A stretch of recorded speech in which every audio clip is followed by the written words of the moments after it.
Hello, and welcome once again to the Red Dragon Review. I'm Akai Kami Ryu, and I present to you my review. Today, I am going to review a very classic video game, Final Fantasy, the first one. I know it's two on one, but I'm only reviewing the original Final Fantasy in this review. For those of you who do not know of Final Fantasy, please come out from under your rock. All right? Final Fantasy is a game that, well, I'm going to basically be perfectly blunt here, a fluke. That's right. For those of you who don't know, here's a little bit of history behind Final Fantasy before I delve into exactly what it was, and before I delve into the review of it itself. Final Fantasy, during its production company only had enough money to produce one game before they went bankrupt.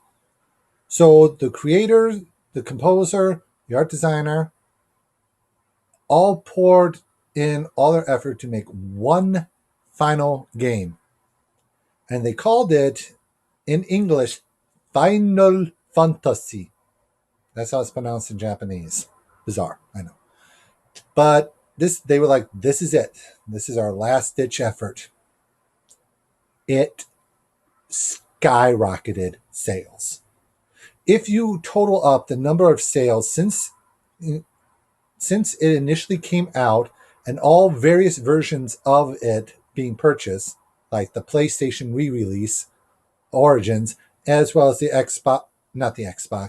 Game Boy Advance version, and possibly a few other variations, re-releases, etc. And possibly, I think maybe on the Wii Nintendo Download, I'm not 100% sure.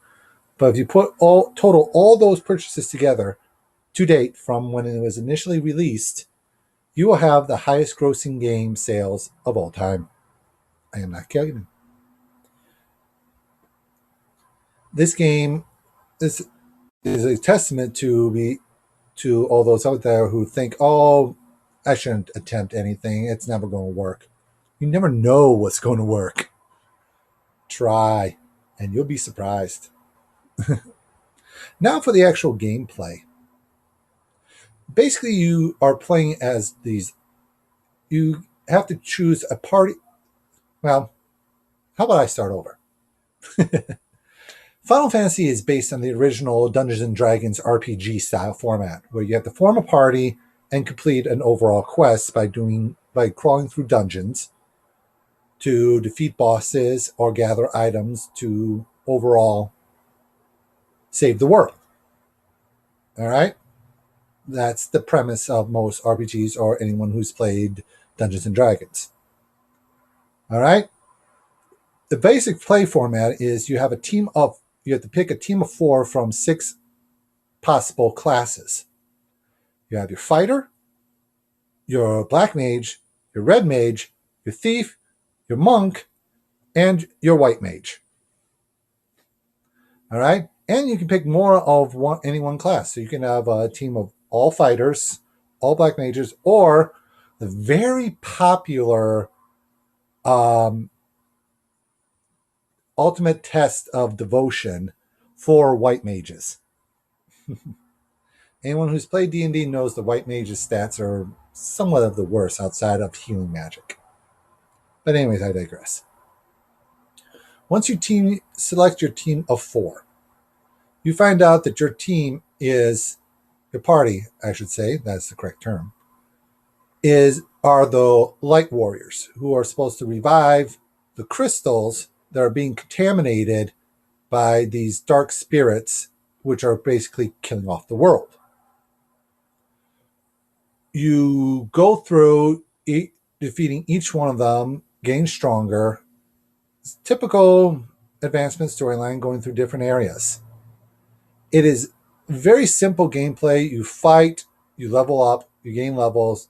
If a party member is knocked out, you either have to use a revive item, like a revive spell like life, or a revive item like a Phoenix Down, or you have to take them to a church so they can be revived outside of battle.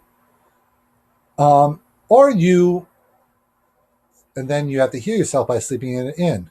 All this stuff is basic D&D, Dungeons and Dragons stuff. And various versions of it are in all RPGs out there. It is very simple gameplay compared to several of the other ones.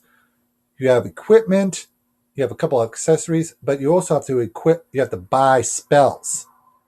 The party doesn't learn, mages don't learn spells. You have to buy them and more or less equip them to the appropriate slot. Once they reach a certain level, they're able to use a certain level spell that grows from 1 to 10. So, or 9, something like that. But anyways, so that's basically how it works. And it is such a fun way to play because the replay value is huge. Because you can always try a different combo of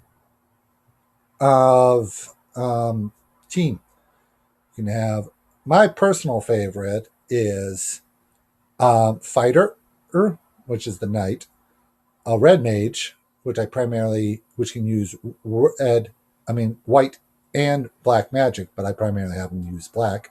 A white mage because they can learn the highest level of white magic, and then I also have a thief for the speed. That's my top party that I always do well. And personally, I try to give them little personalities. Makes things interesting because they're all mute. They don't really do any talking or anything. Outside of later series where each of the characters actually has a personality, and you start to feel for them. These ones were the original cookie cutters. Just original sprites, and you move on. After you name them, you can do you can make up in your head however you want them to react. They still have to do certain things to advance the storyline, so there's no real moral setting that are also done in several other games that are out there.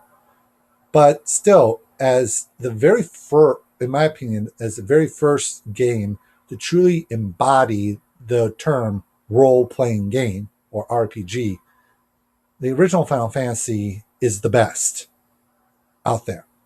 If you ever get a chance to play it, be it the Game Boy Advance version, the PlayStation version, or if you're able to somehow miraculously get the NES version that was released, play. You will enjoy. I can almost guarantee it. All right? That is all I have to say for the Final Fantasy right now. I hope I have inspired people to try to find a gem. This is a gem of a classic video game. I highly recommend for basically anyone to play. Even the younger kids can play this because there's no real death or stuff like that. The monsters vanish in pixels. So enjoy, have fun. This is Kai Kami Ryu signing off.